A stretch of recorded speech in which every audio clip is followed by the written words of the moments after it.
Oh, whoa! Coming to you from the universes around wherever, I don't know. Hold on here. How's everybody doing? It's Thursday morning, 10 o'clock. Getting cold out there. Getting cold. Let me see, just adjust my little thing here. To everybody around the world, wherever you're from. It's a magical day. I was in, we'll talk about this more. There's nobody on right now. But I was in Michigan yesterday, just outside Detroit.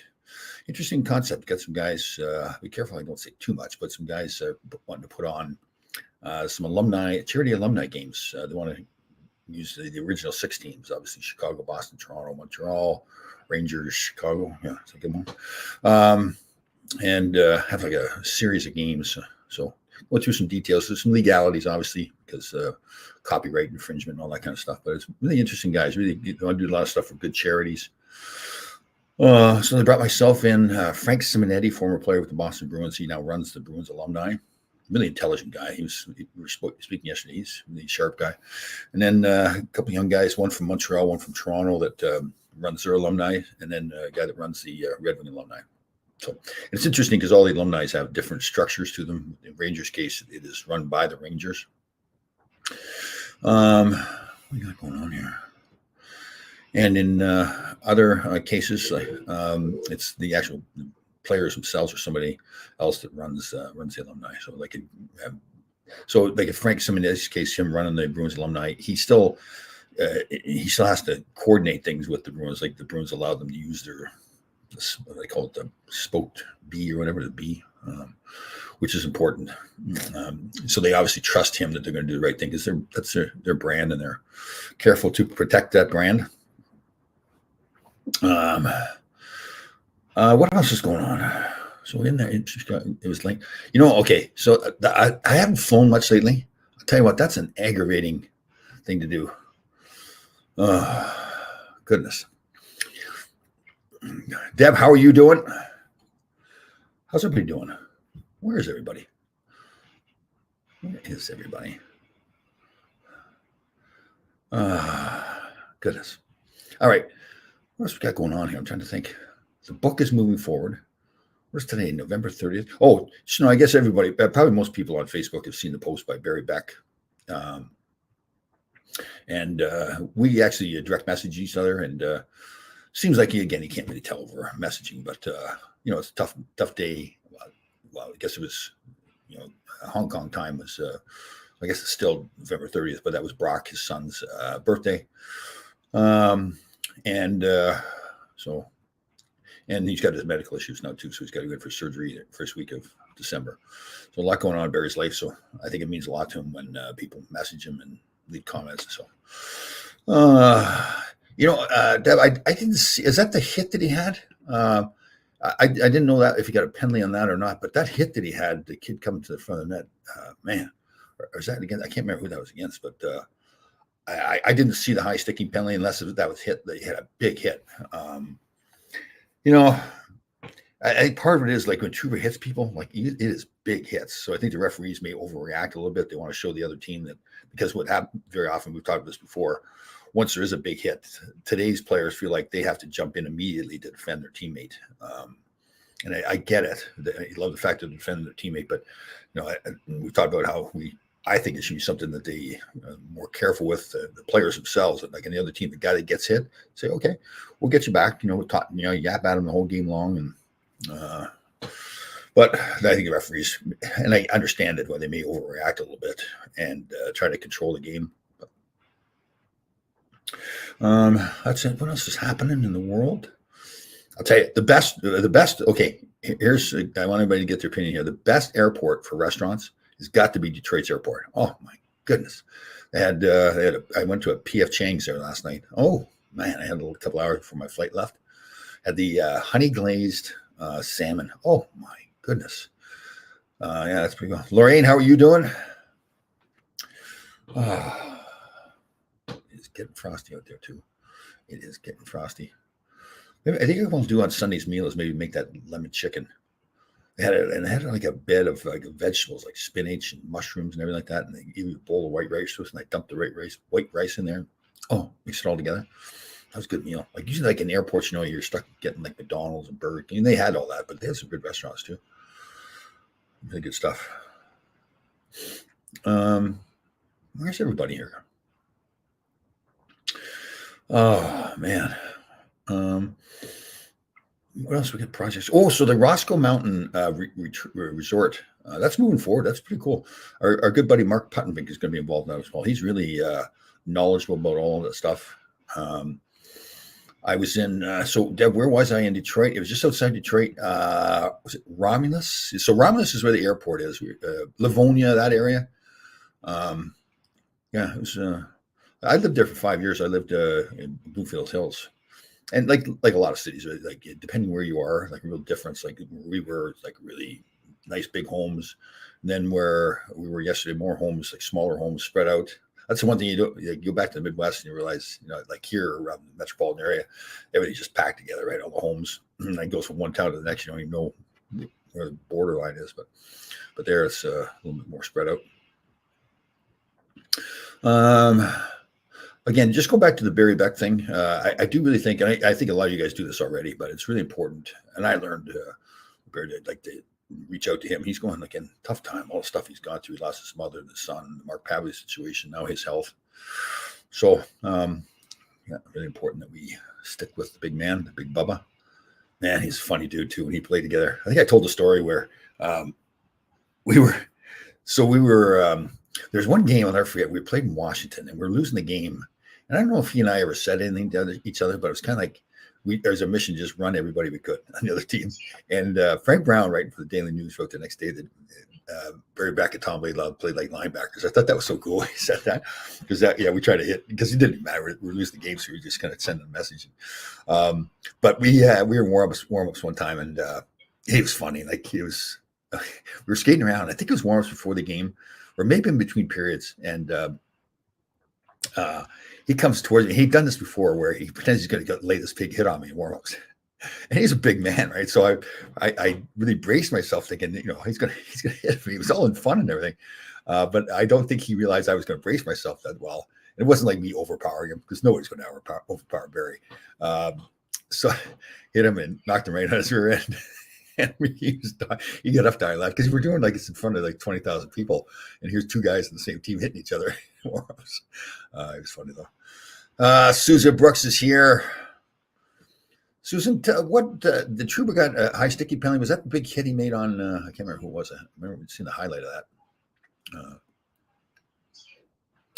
Yeah, Bubba was funny, man. Oh God, I've told stories about him where.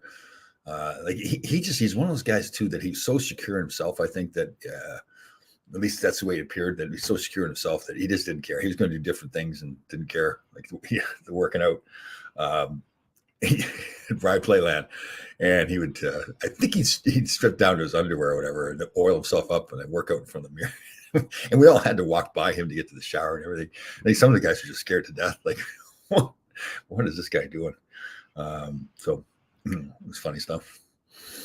The days in the locker room. So that's like I said, we're talking this alumni stuff. The two really nice guys. So John, it's awful. John Pastor, right? Yeah, John Pastor. He's got a construction company, and this Joe Neville. They work together, and they build restaurants around, and they own restaurants. So they've done very well. And there's big hockey fans. They're not tied in with the Detroit alumni at all. But they want to put on this. They put on one game already with Boston and Detroit. It is in Detroit, and Fraser, Michigan, playing a game. And for the first game, it was pretty good. It was probably wasn't a money maker like they hoped it would be. But again, the cause is good. It's for some charities like autism. There's like 4 basically children's charities, not limited children's charities. So all a good cause. And getting all the guys together. And it's funny when you get Frank Simonetti, we know each other a little bit from another project we were involved in, but you get together with the old guys, whether you played with each other or not. There's that bond there. So some fun times. But again, this is going to be pretty. Hopefully, I shouldn't say hopefully.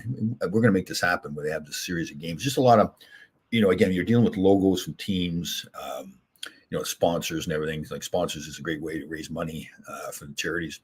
But again, if you're using the, if they, like in our case with the Rangers, we have to care their sponsors. So like Delta Airlines is a big sponsor. So it'd be really difficult for us to have another airline sponsor for our events because, again, technically there's no legal precedent, but again, our relationship with the Rangers and the Rangers' relationship with Delta, we don't want Delta coming back to the Rangers saying, what's going on? The alumni is going out there using different, American Airlines as their sponsor or something. So all those things that need to be worked out, they'll all get worked out, but it's just all little details to figure out. Oh man, what else is going on here? Oh, did you see the? I know it's pretty cool. There's a quarterback for really a good quarterback too. He's going into his senior year, and decided not to keep going in his football career. Really good player too, and instead he's going to the Navy SEALs. Thought that was pretty cool. Oh yeah, I heard about this, Susan. Yeah, thank you. So I stick it for scrum at the trying to figure a stick. Very odd that no one on the ice reacted to it. Yeah. And didn't he come out and apologize too, Trouba? Say that he shouldn't have done it, which is pretty classy by him, yeah. Am I putting up a Christmas tree? No, we have Dancing Santa. So now my sons are 33 and 31 years old. So we used to, when they were small, and do the whole thing, the decorations on the outside, and the tree and the whole bit. I just, the kids are grown now. It just doesn't have the same effect. So the kind of the joke now is that my only decoration is Dancing Santa, and he's up already. He's been dancing. We'll do a video of him, and when he gets rocking and rolling, I'll tell you, he's right by the fireplace. He'll have a couple of cocktails and a lot of fun. But that's it for our decorations. I like Trouba. He's a good leader. Man, he hammers some people. Obviously, that is different. I was thinking a different play. Maybe it was even against New Jersey. He hit somebody. It might have been Hughes or something. I can't remember what it was, but the guy was coming to the net and just smoked him. And I think what the big thing is, there isn't that many big hits now. So it looked like in that player's case, he just wasn't aware that it was coming. And that is, we've discussed this too. So in youth hockey now, they can't really hit till like 14 years old. And, so once they get to be 14, they really don't know how to take a hit or give a hit. Danny Erickson, you magical creature. How are you? If Pepper was still around, he'd decorate your bushes. Yeah. Oh, man. Where was I the other day? I was out for a midday march, and some lady was walking her dog just out in the open with no leash. And I'm like, oh, God, come on, please. Oh, here was another one yesterday, too. Okay. So in the airport last night, waiting to get on a flight. So this one guy, he's like, bougie kind of guys. So he's by himself. He puts his bag up on one seat. Then he sits down. Then he's got a couple other bags put on another seat. And then he was at one of those charging stations, and he plugged his phones in and put the phones on another seat. So he's using up 4 seats. But there's nobody around. So I'm watching him. And I'm thinking, okay, give this guy a break. There's nobody around. Maybe he'll be a decent human being once people start coming to the gate, that he'll move his stuff. Well, he didn't. This one mother and her daughter and the daughter's daughter were all together, and they went to sit in 2 empty seats. And I was like, if that guy doesn't move his bag and let the little girl sit down, then I was letting it get to me too. I was steaming. And so the little girl, they had a really cute bag. It was this pink bag, and it was on rollers, but one corner was carved out, but it was made this way. So the girl could sit on the bag, and they had a little strap on it to hold her on so they could carry her and the bag at the same time. It was pretty cool. So she didn't get out of the seat. So I thought, oh, okay, that's because I'm thinking, this guy's a dweeby little guy too. Okay, so once I go over there, then it all starts, right? So he finally, so now it's getting crowded around the gate, and he's still doing this. And he gets up a couple of times to check the phones and see if they're charging her. And I think, okay, now he's going to realize, okay, I'm being a jerk. And he finally, I don't think he did it to be nice to other people. I think he just finally got up and started walking around and talking on his phone. I think more because people were making noise, like there's babies crying and all this kind of stuff. So he wasn't doing it to be nice to anybody else. He was just totally oblivious. And now I'm steaming. I'm staring him down, staring the daggers at him a little bit. And he looks at me like he's going to intimidate me. And I'm like, oh, now at this point, I'm just fuming. So he gets on the flight, and the flight was like 2/3 full. And he's sitting by himself, and this young girl, I'm watching this young girl comes, she has to sit beside him. So he obviously has his bag on the seat again, and she asked him, "This is my seat." And he looked at her like this, like indignant look, like you're going to make me move my bag. And so she sits down, and he moves right away to a different location. Now the flight attendant comes back to him and says, "Listen, I think she was saying to him, listen, people pay extra to move their seats up closer to the front, and you didn't do that, so you can't just move up there without paying for it." So he's arguing with her in a whole bit, and the poor woman, you could tell, it's like, oh God, at the end of the day, she's been fine all day dealing with everybody else's, you know what, and so another woman now decides she's going to do the same thing, and now the flight attendants gets the head flight attendant, and they say, "Listen, you can't do that. You've got to go back to your seat." Now these two people they're just indignant that they cannot sit where they want to sit, and they didn't want to. So the one flight attendant was really nice person. She's coming back, serving us water and that kind of stuff. And so I went out of my way to be really nice to her because I could just tell that these two people were being jerks. So now we get off the plane. It's one of those things where he had a bag that was too big, so they had to check it. They put the little pink tag on or whatever, and then when you get off the plane, it's supposed to be sitting there waiting for you. So we get off the plane, and I was near the back, so it was so I get up, and the guy, he's now have to stand in line waiting for his bag, and I walk right by him, and I'm like staring at him too. I was going to say something to him, like, "Yeah, it serves you right. You got to stand there and wait while I'm going. I'll be home before you get your bag." So yes, I let it get to me too much. I should not have let it get to me, but it was actually entertaining. Instead of just sitting there waiting for the flight, I let my blood pressure go up and down. Yeah, flying, man. People are. I don't know if it's stress or whatever going on, but people are that, man. They're some lack of compassion. Let's call it that. What's going on, Susan? Give us some scoops here or whatever. Dragon here today. We need some questions, some scoops. What else is going on? Oh, okay. So, what am I thinking about? So the Corey Perry situation. Obviously, a lot of you feel unfortunate. Kenny Albert's having a book sign. Yes, he. So we did an event. He, myself, and Latrell Sprewell at Versa, the restaurant there by the Garden. And Kenny was nice enough to give us both a copy of his book. He's a good guy, man. He in the back of his book, I think it's the back of his book, he listed like pages of people that he thanked along the way, and listed everybody. Jackie DiPiazza was on it, and she'd heard that her name was in it, and it really meant a lot to her. And I learned a lot from that, because Kenny's that kind of guy, so thoughtful and everything. Yeah, I know that. You know what, Danny? I thought about that too. I said, but the only thing I thought was, okay, it's not about me. It's like he's doing it and he's interfering with other people. And that family came along with the young girl. If that girl had wanted to sit in that seat, he didn't move that bag. Because he was one of those guys that just didn't care what he wanted. Like, he intentionally spread the bags out so he can have like 4 seats, so nobody could sit near him. Like somebody's got cooties or something like that. So, I got to check, Deb, how many pages he's got in his book. That's a good point. I'll check that for us. But okay, Corey Perry. We won't dwell on it too much. I mean, obviously, I think a lot of people saw the rumors. Let me see what we got here.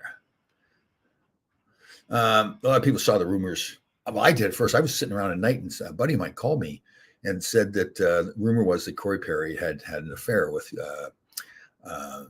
what's his name, stud player, the kid, Bedard's mother. And it seemed like it was pretty, but then the word was they were going to terminate his contract. And I thought, well, although it's probably it is morally wrong to do, because I think Perry is married. It really wouldn't be grounds to terminate Perry's contract if he had an affair with another player's mother. She's not a team employee. And they said there was no legal issues over there. So it just didn't make sense that it was Corey Perry's mother. I think what the timing was, I think the mother's trip for the Blackhawks was happening. So they just assumed, I guess people thought that she was an attractive woman that Corey Perry was going to hit on her or something. It turns out we don't know the details. So from what I understand, Chicago, because of the trouble they got in before with the Kyle Beach situation, the sexual misconduct, the human relations department of the Chicago Blackhawks is totally involved in everything now. So they stepped in, and rightfully so from a legal standpoint. So Corey Perry, the story is that it was some other woman working for the team, that either he was with her or tried to be with her, and we don't know the details of that. So the human relations again came in and said, listen, nobody's talking. We're not trying to hide anything, but for legal reasons, we can't discuss the details. And we don't want anybody being quoted off the record. This is it. And apparently when did Luke Richardson, the coach, and all they said to him was that Corey Perry won't be playing for us anymore. That's it. Didn't give any details. And that, you know what, I really kind of admire that. And this is a bad story for Corey Perry, his family, the other woman involved. Unfortunately for Bedard's mother, because she got dragged into it. Wasn't anything going on. But I am happy that the NHL and the team, and I think primarily it looks like the team, didn't wait around, didn't make excuses, didn't try to blame somebody else for it. They just said, listen, it's over. It's done. We're not dealing with this. Will not happen under any circumstances. And it's unfortunate because Corey Perry has had a good career too. Now that doesn't affect what he did. And again, we don't know the details of what he did, whether it was consensual or whatever. I'm happy that they handled it as swiftly as they did and just no nonsense. We're not, and again, people say, well, we need to know the details. Well, you really don't. From a legal standpoint, you don't. Whoever's involved, the woman that's involved, in fairness to her, yeah, it shouldn't come out. And, the hockey world is bad where it's all the rumors and everybody wants to know the scoop. Everyone wants to get the first scoop on it. And I admire the Blackhawks, supposedly the way they handle it, that no, it's just, this is it. It's not, we're not talking about it. And again, it's not talking about it because we're trying to hide something. It's clear that Corey Perry his contract is getting terminated because he did something wrong, but we're not giving out the details. So again, I don't think they're hiding anything at all. In fact, if they had protected Corey Perry and kept him playing, then I think that's a problem. But the fact that they dealt with it, got rid of him right away. And again, all I've heard from Corey Perry is a fantastic competitor, leader. That's why they brought him there. So it's unfortunate for him and for his family, obviously. So,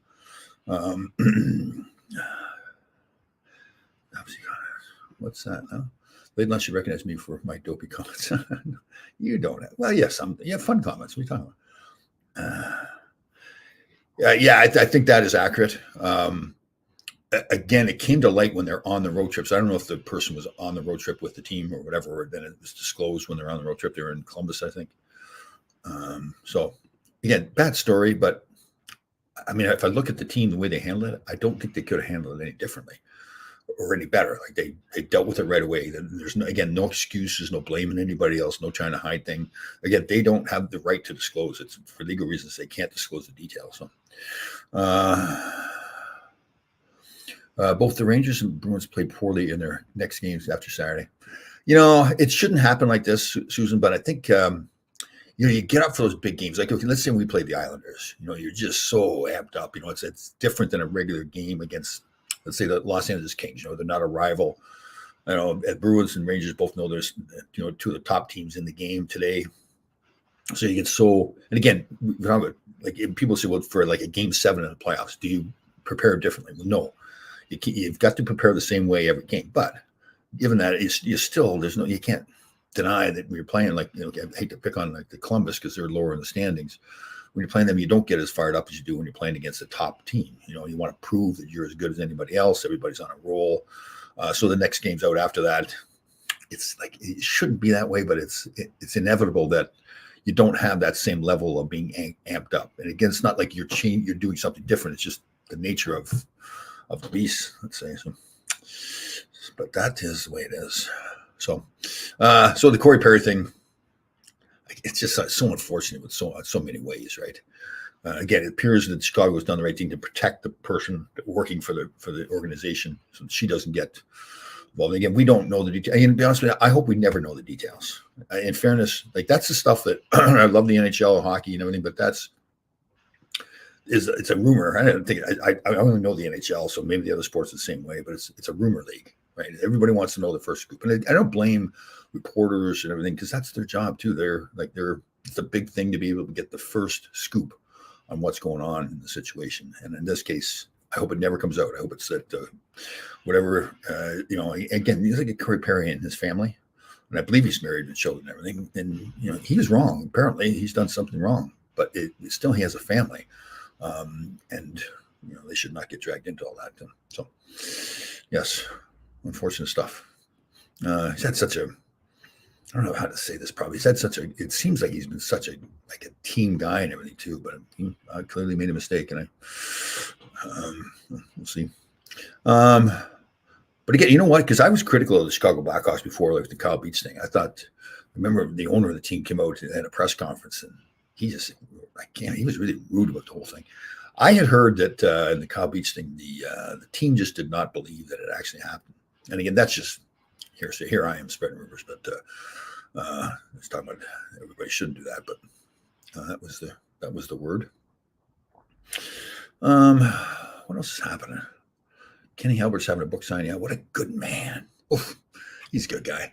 Like I said, I was really impressed, and we're in the process of doing my book that like to see him list all those people. Like, and it's a thought process that had to go into it. Like he obviously had to put a lot of thought into, going through all the people in the Ranger organization, working football and baseball and all the stuff that he does, all the people at MSG, to list them all. Like I said, I just dealing with Jackie, how much it meant to her that he listed her. Well, that's right. Kane going to the Red Wings. Thanks, Deb. Yes. To all the things the Rangers did to get him, draft picks, money, etc. Did they give up a whole lot? Well, whatever happened, like, so his contract's expired now. He's a free agent. So whatever Red Rangers gave up to get him, that's gone. Yeah. You know what? It's going to look like it was a bad deal for the Rangers because it didn't work out and the team lost in the first round. But if you think about it, if you're Chris Drury and the player Kane in this case, an all-star player, a Hall of Fame player with a fantastic career, who still, if put the injury aside, if he comes out publicly and says he wants to play for the Rangers, let's think, if you don't go get him and then you lose in the first round, everybody's like, well, why didn't you go get Kane? Right? It's this pressure on him either way. So it's almost like he had to try to get him. Now, the injury part was the concern. And I'm assuming they checked him out and knew that he couldn't perform at the same level. I can't believe they would have got him, because they do it, they test him all the time when they make a trade like that. I'm assuming, unless it was, one of those deals that's as is, but so the injury, because Kane, I still think if he's healed properly from the surgery he's had, like, I think that's a smart move by the Red Wings, right? They give up nothing to get him. It's just a contract. And I haven't seen his contract, but Steve Yzerman, again, I just think he's a really creative guy. You look at what he did in Tampa there.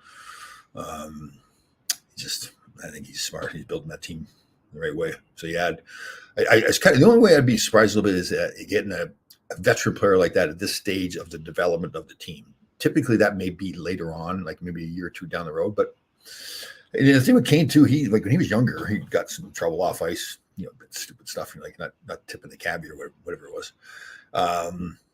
But apparently, from what you heard now, he's a real leader. Like when he went over and played in the World Championships, like he was really like, that's what I heard. Like, was it calling other players to get them to come and play for Team USA? Like really being a team guy. So again, that's a smart move. Jack, what is happening? Good morning, Tom. Tommy V, great story. Yeah, you're going back to my dad. Hung out with Ken Hodge in the hotel bar. He said he has like Gary Burns were great, trying to make it to the NHL. Yeah. So that's the Tommy DeVito. That's a great story. You know what I love too, where he's living in his parents' basement. His mother's cooking the chicken parm, and the parents, you can tell they when they go to the game, they're having a blast. I'm sure there's a few cocktails floating around, and how the teammates are doing the whole what is this the Italian thing. You can tell when that stuff happens with the teammates, you can tell they love this stuff, right? He's probably this good kid. Apparently, he's got tons of confidence. But to see his teammates react that way, and they won 2 games in a row. Man, he has some good throws. What I like too is I'm not the football expert, but we listen to guys like Boomer Esiason talking how he's not throwing the ball away. He'd rather take a sack. So it's like sometimes players want to force that, and he doesn't. He's smart enough to know, listen, he's just getting going. Who knows if he could be a player or not? He wasn't even drafted, right? Yeah, that's cool. Yeah, years going back to Dad hung out with Ken Hodge in the hotel bar. Gary Burns, great trying to make it. Yeah. The one thing we've talked about here too, like you're proud to be in the NHL fraternity, I guess we call it, because in almost every case, for all players, former players and current players, it's just, good to people. So good stuff. Man, Tommy DeVito. Yeah, so I'm a huge Ranger fan. I'm a Ranger fan, but Giant fan, and I still like Daniel Jones. I hope they don't give up on him. I think he's shown he can be a great player. The injuries obviously now, some people say, well, he's injury prone. Well, okay, so he's had a couple injuries here. Maybe he goes the next 10 years would never be injured again. I mean, you look at quarterbacks like Terry Bradshaw, for example. I watched a documentary on him, and they he won with 4 Super Bowls. Everybody remembers this great quarterback. But when he first started, he had 2 or 3 years there too, where he's getting booed out of the building. So I think Daniel Jones is that big character guy with tons of skill. Listen, has he looked? And remember Eli Manning too. There's some games with Eli, even going into the first Super Bowl that they won. I'll never forget his father, Archie Manning, was getting interviewed, and they asked him about Eli's competitiveness or whatever it was. And the father, he's really cool about it. He says, "Well, I think you guys you just don't understand him yet. He's hugely competitive." And then in that game, he was a warrior. And, so he won 2 Super Bowls. Now, he also had some times where he played like Daniel Jones has, where you kind of question, like, what are you doing? Like throwing the ball away. It looked like lackadaisical play, but when they needed him to win, if you're an organization, you say, okay, we're going to have this guy in an organization, we're going to win 2 Super Bowls. I think you take that, even if he's not perfect. So, how about Kelsey coming out? Didn't he get quoted saying that he can't wait to retire or something like that too, or he doesn't want to keep playing? I hope he doesn't get all wrapped up in this whole Taylor Swift thing. He's going to dump him as soon as he's not a football player anymore. NHL, that's terrible to say that. NHL Network showed 5 pro players had their hip surgery, and only 2 were able to play even 40 games before retiring. Jovanovski was one. True, yeah. I hear you, Carl. Here's the thing I think. Like, you look at Aaron Rodgers now, and who knows if he comes back and plays this year. But it appears that he's taking this approach. He's not just going to do the regular old recovery training like everybody else has done.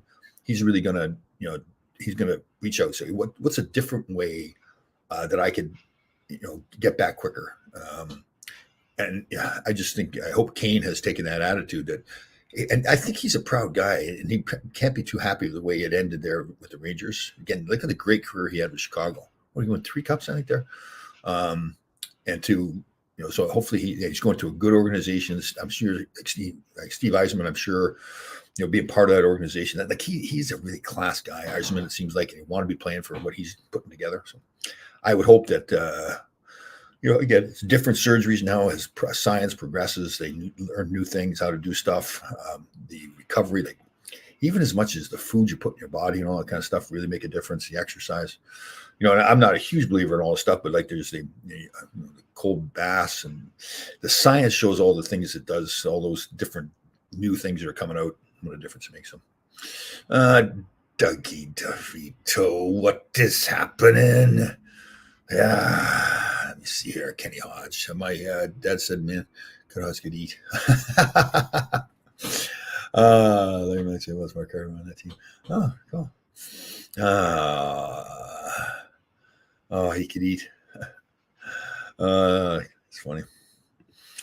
I was when one of the guys that was there representing the Rangers, the Red Wings alumni was there, and Joey Kocur was maybe going to be there. And I've never met Joey in person, played against each other.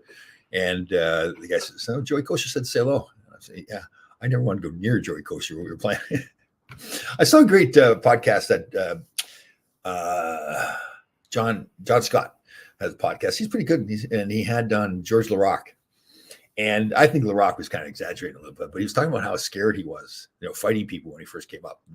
And I think he was being funny with a little bit. There may have been a little bit of trepidation there, but he's talking about how Dave Brown was he thought was the toughest guy in the league. And again, Laraque came in, he was like 18 years old, and he didn't want to go near Dave Brown. It may have been, especially as an 18-year-old, but apparently he thought he was going to make the team, and he went in and told management that, listen, I'm not ready to play yet. I'm going to go back to junior. Again, I think he was being humble with the whole thing, but because they showed his fights along the way too, and he didn't look like he was too scared anyway. Let me see. Yeah, I heard Tom Smith's famous guacamole.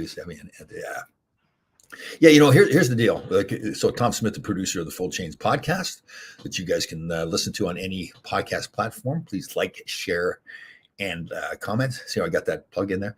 So Tom Smith's the producer. So he talks about this guacamole. So when I talk about my stuff, like he comes to my place where we do the recordings, and I say, "You want some? You take some back to the family, all that kind of stuff." Never have I been offered guacamole from Tom Smith. He talks about it, but I've never. Again, there's no even offer. Like, Tom, can I bring you some guacamole? Which I can say, Tom, don't worry, we don't have to do that. Save that for family. But no, nothing. So again, it's that talk about Good. You got to back it up, though, right?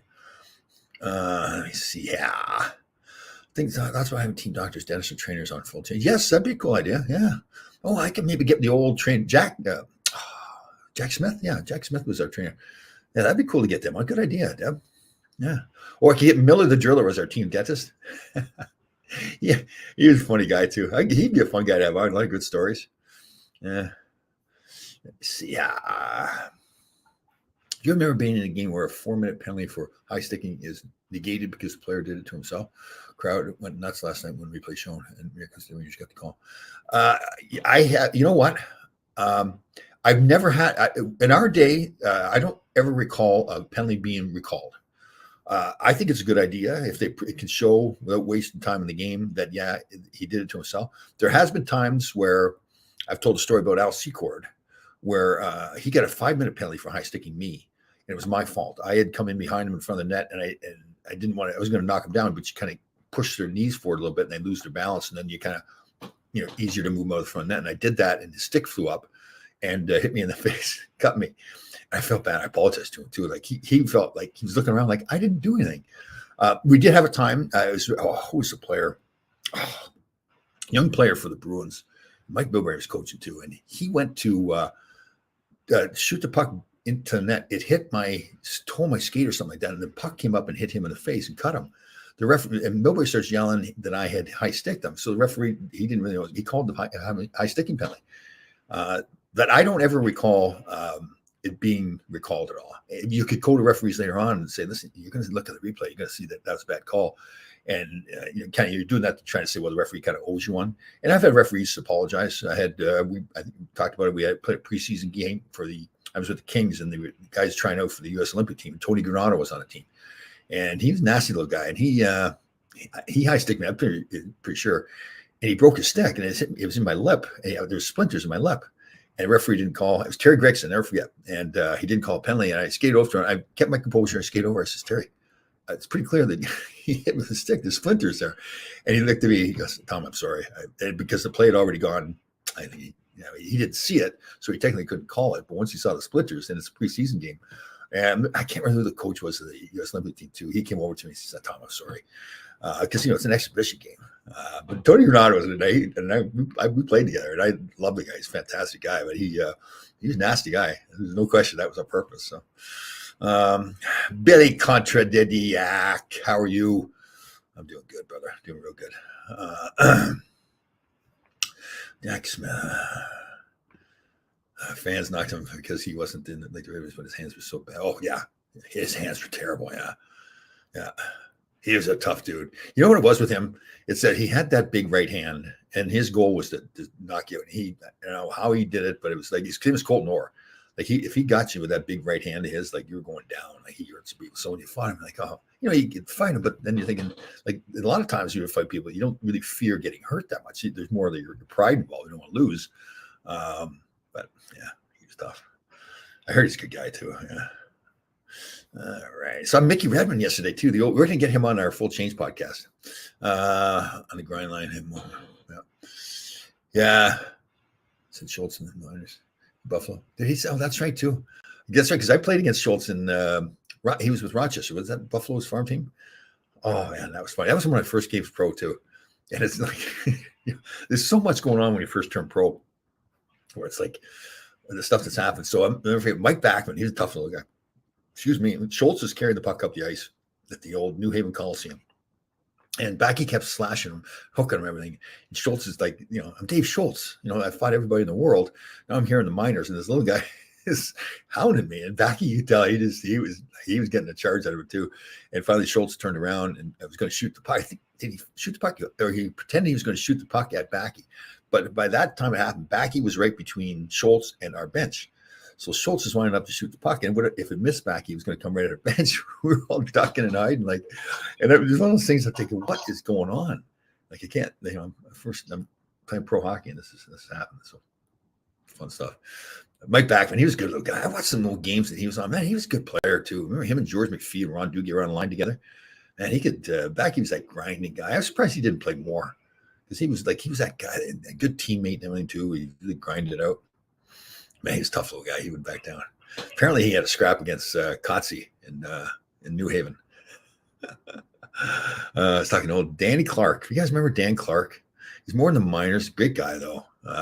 He's really done well in the mining business now, too. And he was telling me a story about Backy and Kotze getting in a scrap. We know you don't believe in AC during summer. What's your heat taking? As little as possible. Yeah, I love it cold. Oh, man. I love when it's cold. Sleeping in the cold. Sometimes it's not too cold. Leave the window open, get all bundled up and everything. And then I could, and then when I want to sit on the back deck, I do have a little space heater back there. I might have to, I've had the space heater for a long time now, and it feels like it's losing its efficiency. We get it all bundled up and sit out there.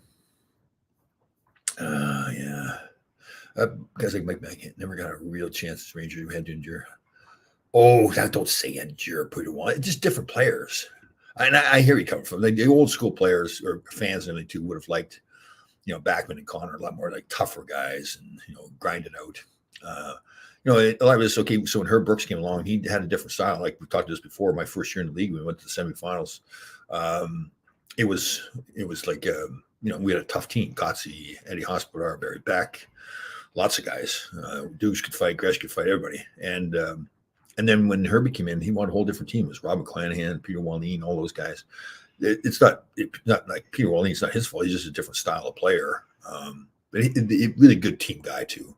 I can say that, like, Peter Sundstrom, Jan Eriksson. Again, we're not Cam Connors or Mike Backmans, but they're just different guys. And I would say the team we had in '84 when we lost in Game 5 to the Islanders in the first round, I really think that was the best team I played on with the Rangers as far as like everybody having a role and doing the role. So I hear you, Jack. I'm going to try to, pick on you, but just Peter Wallin was a great guy, a really, really good team guy. Yes, Danny Clark was a tough defenseman. Yes, he was. Yeah, funny guy too. He's really done well in life.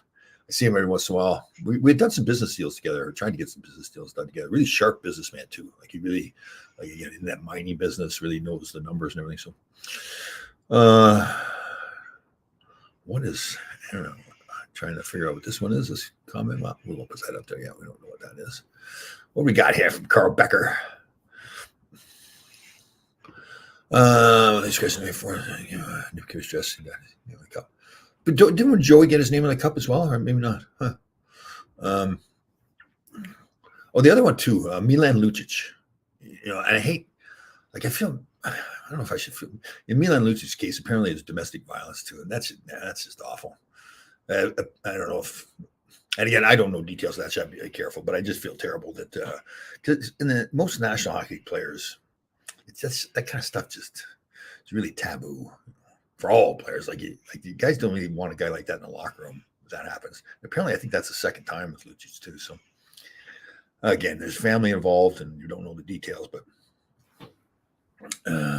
yes, he played in the final. So I think Joey got his name in the cup. I can't remember the qualifications for that, but let me see. Tom, did you play with Bart Wilson, who was Ben Wilson's brother? The Rangers drafted him an excellent year in the minors and he's gone. No, I did not play with Bart Wilson. No, I didn't realize that was Ben's brother. What? I can't tell you. Ben Wilson. I've watched some of the games lately, those old games against Flyers and Islanders and everything. Wilson was a good player. Some of the stuff he did, like there was one game he basically smacked Eddie Mio over the back of the head right in the middle of the game. He went in and it was right. The referee was like 20 feet away, and I think it was a game we won like 9-3 or something like that because the Flyers kept taking bad penalties. Seaweed, yeah, I'm sure you met Seaweed, Jim Seaweed Petty. He was actually in a book that some guy wrote. I can't remember the guy's name. But so when I first turned pro, first practice, Jim Seaweed Petty was one of the goaltenders in New Haven.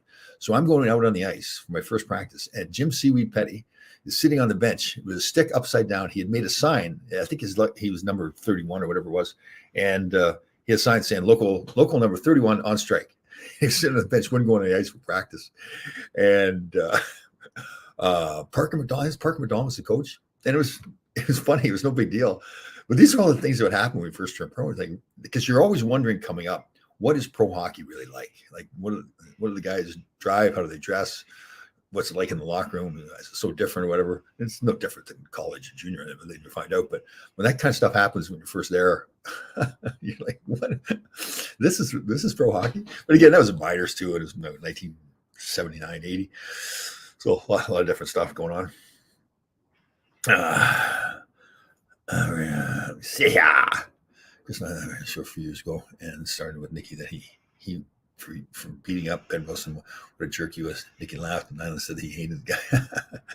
He's one of the few guys, and I don't know the man at all, but like the tough guys, like you think of Terry O'Reilly and Stan Jonathan and Chris Nyland and Clark Gillies and Bob Nystrom, Nick Fotillo, and on and on and on. They say the same thing about Smenko. All great guys, tough as nails, would kill you on the ice. But most of them are all known as good guys. But Ben Wilson's one of the only guys that people just said, like, what a jerk he was. He was his own teammates. Who was the biggest beer drinker? Oh, man. Well, I want to be, I see why you're asking. I want to be careful because there's some guys that really had problems. They didn't know at the time we talked about the culture of hockey and drinking beer. But it was, guys ended up having real problems with drinking. And again, I'm not going to mention names, but a lot of it's public. But so, there's some guys that just dragged them and the game ended. They just moved on from that whole lifestyle. Other guys, they just continued on after the game and had to really get help to go through stuff. We've had some guys on like Richie Pilon. I'll mention his name because he's talked about it publicly. But the stuff he went through, the drinking, the drugs, and just continued on after playing. We've talked about the fun stories and drinking beer with the boys and having fun and all that. But other guys had real problems with it too. So I don't. It's not bad that you're asking, Doug. It's just I want to be careful the way I just deal with that because I don't want to make it sound like, I've talked about the amount that I drank too, and I was like, oh my God. But it was just like I use myself as an example. It was just that was part of who I became. And I remember I told a story where I got in the agent business after, and I was still drinking beer, and these kids that I was getting, these clients were calling me at night, and I've 6, 8, 10 beers or whatever, and I'd wake up in the morning and think, did I slur my words? Do I remember everything they said? It scared me, and that's when I quit for 5 years. Just didn't drink at all. And it's funny too. I saw a post somebody posted on Facebook talking about going to meetings and how everybody be drinking, and they'd made a decision not to drink anymore. And one of the biggest concerns was, what are they going to think about me when I'm not drinking? And that was my thing too. I look back and I go, all these years I've been known as the guy that let's go have a beer with Tommy, right? Let's go have a beer with Tommy. And now all of a sudden I'm not going to drink. And I thought, geez, what are people going to think? They're not going to want to hang around with me. People didn't care. And if they did care, that was their problem, but they didn't. Like, no, everybody else having their drinks, they could care less. They may ask you the first time you having a beer, and I'd say no. And they may ask again, come on, have one, Tommy. And then you say no, and then they just move on and start having theirs. And by the time they're a few drinks into it, they care less. They're having fun. They could care less what I was doing. So, yeah. And I think that's a lesson for life too, right? You got to do what's right for you. Like, what's the old saying? The same pot of boiling water can make an egg hard and a potato soft. So I thought that was fantastic. So the same thing. It's the environment. It's what you do with that environment that matters, right? You do what you want to do. You don't have to follow suit. You don't have to be different either. You do it, but do what you want to do. Don't do it because everybody else is doing it. It's a great lesson for everybody, I think so. Susan Brooks. Let me see. Yeah, coach's name is engraved on the Stanley Cup of '94 Rangers. Yes, it is. Susan would know that. Let me see here. Most tough guys had great respect for each other. Yeah.